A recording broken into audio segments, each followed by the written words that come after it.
Hi friends, I have a book here called Splish, Splash, Splat, and it is by Rob Scotton. And this book was actually suggested to me by one of my second grade friends. Feel free, if you have a book selection idea, please come talk to Mrs. May because I would love to read a book that you already enjoy. So here we go. Splish, Splat, Splat.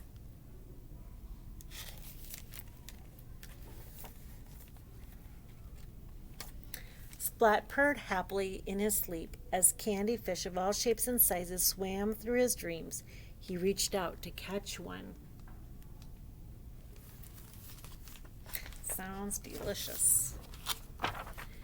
When his mom threw open the curtains, "Time to get up," she called. The candy fish melted away. "Come back, little fishy," Splat sighed.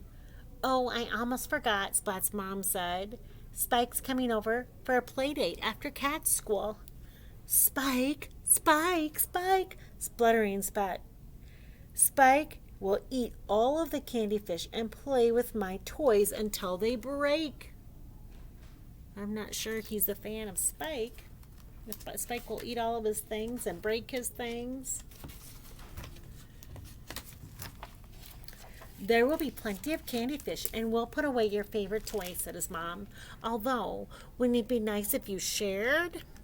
"Sure, with anyone but Spike," said Splat. "He's a show-off, and he calls me names, and he doesn't like me." "I'm sure he really likes you," said Splat's mom. "Now get in the bath, or you'll be late." "But water is horrible," said Splat. "It's scary and wet and makes me soggy."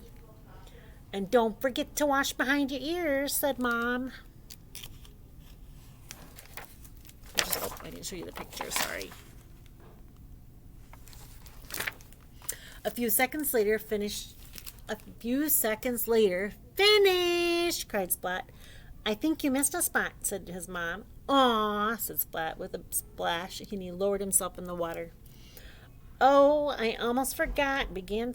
Swimming lessons begin in school today," said his mom. And he says, "Water is horrible. It's scary, it's wet, and it makes me soggy." Gulp. "This is not going to be a good day," Splat said at breakfast. Seymour shook his head. "Not a good day at all," Splat said on his way to school. Seymour shook his head. "Can this day get any worse?" Splat asked. Seymour looked through Splat's legs and nodded. I wonder why he's nodding.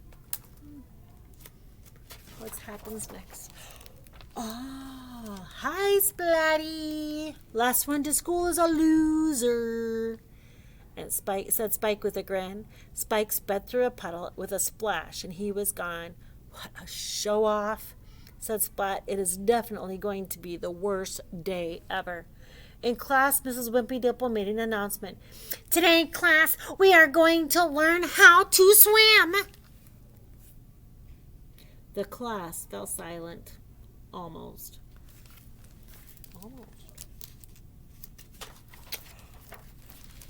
"Hooray!" yelled Plank. "How weird," said Splat. "Class, the swimming pool. Class to the swimming pool," continued Mrs. Wimpy Dimple. The class lined up by the pool. Splat forgot to put on his swim trunks, teased Spike. Everybody laughed. "Oh, no, I haven't. They're black and they're furry," Splat replied.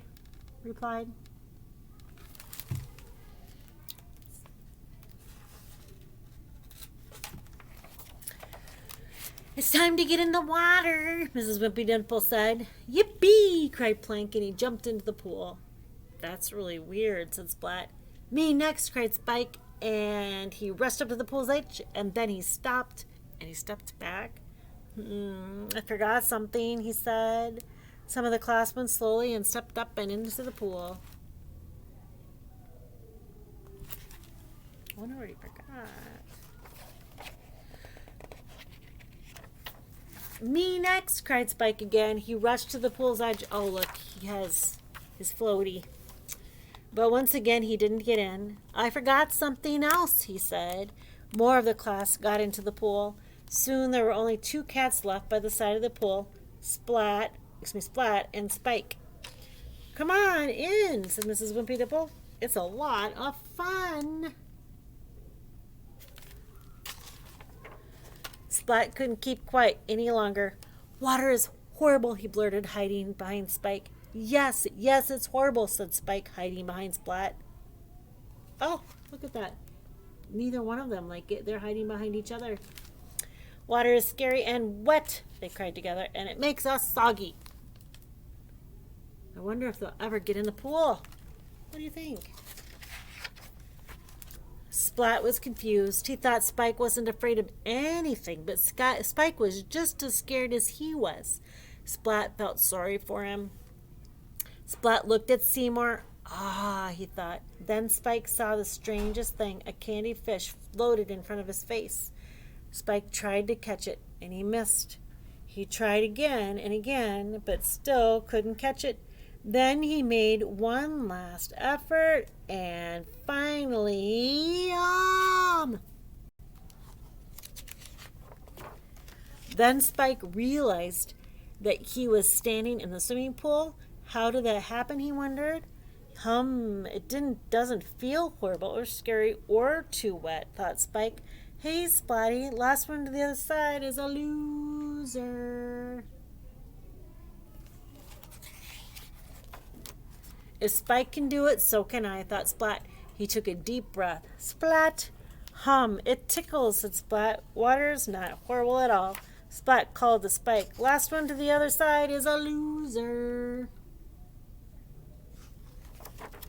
Later that day, Spike went over to Splat's house.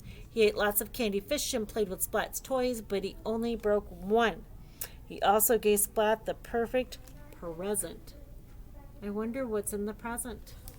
You have any ideas? I do. Oh, look at that. A new swimsuit. What a neat book. I really like it. How about you? If you liked it, give me a private thumbs up or a heart. Have a great day and keep reading.